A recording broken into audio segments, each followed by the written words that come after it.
Hello again, it's Steve in the kitchen.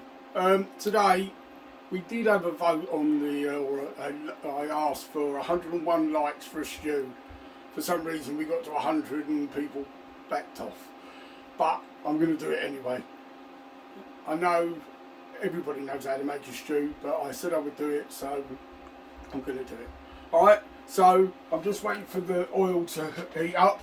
I've already, rather than make you watch, I've chopped some carrots, swede, onion and potatoes ready, save a bit of time, and I've also mushrooms and also floured the meat. This is the meat that I cut up the other day.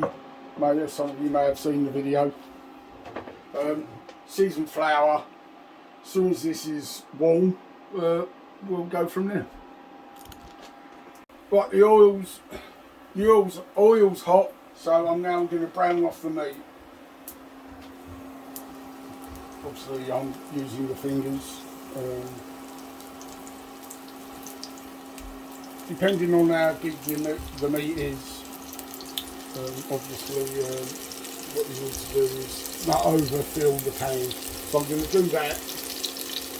And I want a nice colour. If you overfill the pan, what would happen? If you overfill it, it won't brown off, it'll steam and then go chewy. So this is the best way of getting some colour on.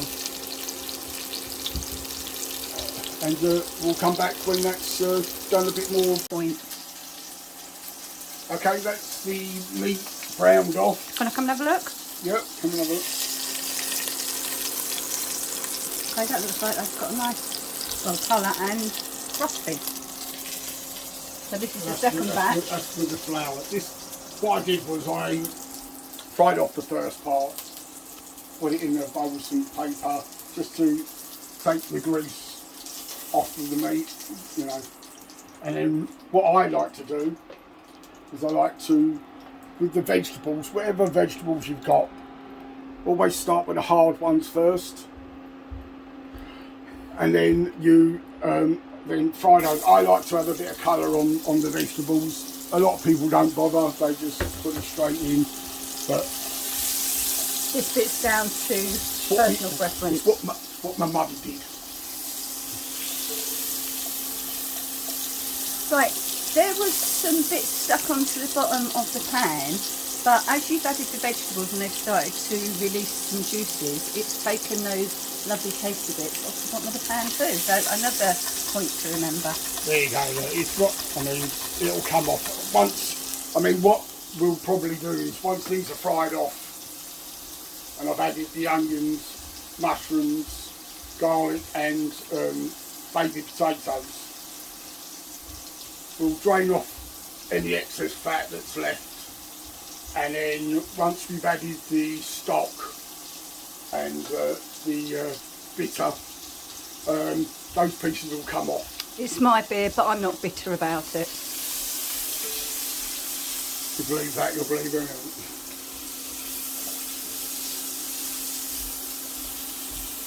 Finger.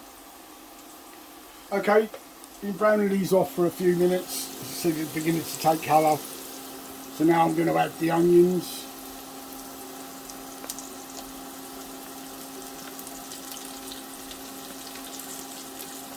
The potatoes don't really need a lot, so I'll leave them for a few minutes while the onions start taking a bit of colour. And once again, we'll be back. Right, I've added the mushrooms and I have seasoned. Now, some of you might have noticed when we started this, there was a little bit of oil in there. But now, as I've added the different vegetables, the oil's practically gone. And that's leaving all this stuff here. What we do is, I will take this out of here now, put it into a bowl with some kitchen towel, just to take any excess fat off. Just so my cardiologist can see that I'm doing my best. Steve, the carrots you've sliced and the onions, The Swede is quite large. Yeah, that's because my cameraman is a bit of a freak when it comes to Swede. She'll eat it raw, I'll eat it mashed. eat it mashed, but cooked in a stew, she will not eat. So I have to, like the mushrooms, I have to cut large so she can ignore them. So that's the reason that is. Normally I would slice it, but don't forget also, Swede breaks down when you're cooking the stew. So the bigger the piece, the more chance you've got of actually getting a piece. And that's the same with the meat, as we said earlier. Yeah. I mean, the meat, depending on how long you cook it for, and it's a personal preference. We like to cook it low and slow. And the meat can have a tendency to break down and you end up with not a lot. Right, I'll be back in a minute.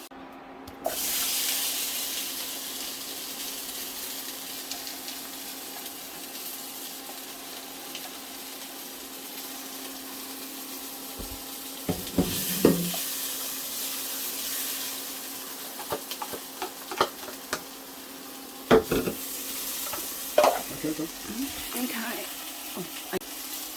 Right, I've just added 2 cloves of sliced garlic.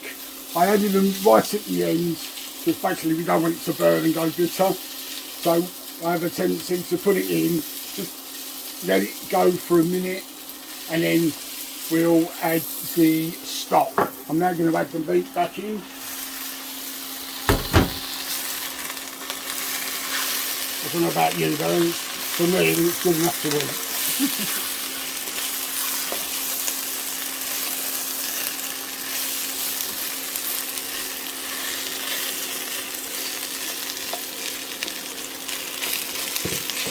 You just begin to smell the garlic, so for me that means it's time to add the stock.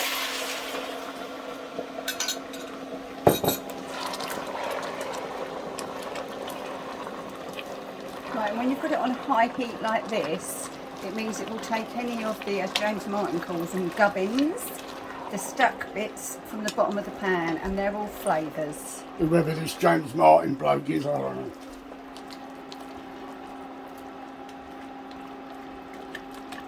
To make a Yorkshire pudding apparently. Oh. Right, what I'm going to do now is I'm actually going to add the beer into it. Save me some.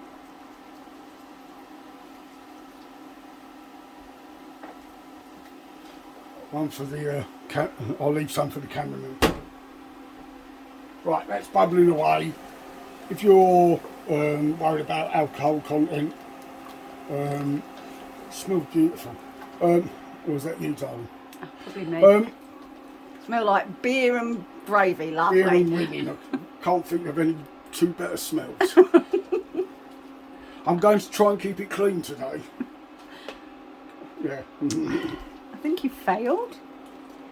Oh, Right, so there we go. I'm going to turn this down a little bit because I don't need it going at full blast. It's been a very long time since I've used this, so. Right. Remembering what I just said. Now I like it wet. Pen likes it dry. So we'll compromise. I'll add a little bit more stock because obviously some will go. We're going to cook this with the lid on, so it should retain some of the moisture. But you can always add some as you're cooking. Apparently you need to see a lid. No, no, you'll be bloody looking for it, you Wally. Right. On you or on the dish? Sorry? On you or on the dish? No, wherever you like, darling. Wherever you... You're On getting the rather hot, dish. darling. I know, it's boiling in here.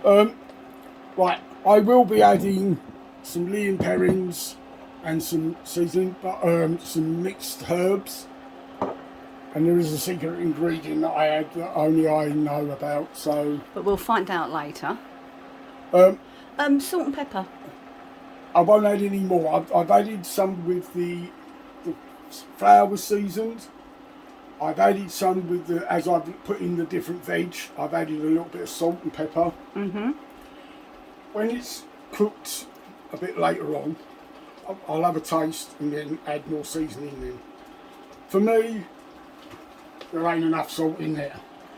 For Pen and my cardiologist, that's no more required. But obviously we've added stock cube. Turn it down, it's bubbling away. Okay. Yeah. In theory. Yep. Which is salty. So we'll do that a bit later. Right, so that's come to the boil, as you can see. Okay, so what we'll do now is we'll transfer this to our cooker and let it bubble away on simmer for 2 hours, and then we'll look, check it out, see if the meat. But that's as far as we can go with rice at this moment. So see you later. Okay, we've had our 2 hours. I've given it a check. I've added some mixed herbs and some Worcester sauce. I've had a taste, and in my opinion, it's very nice. So it's had its 2 hours. That's my bit done now. The next time you see this will be Penny making the dumplings, and then obviously dishing up for our dinner on Sunday. It smells absolutely amazing. I'm going to make herb dumplings, some nice fresh parsley dumplings to go with that. So back to Steve. So there you go. I've made the stew. Please leave some kind comments. Please subscribe. Please share. Please like.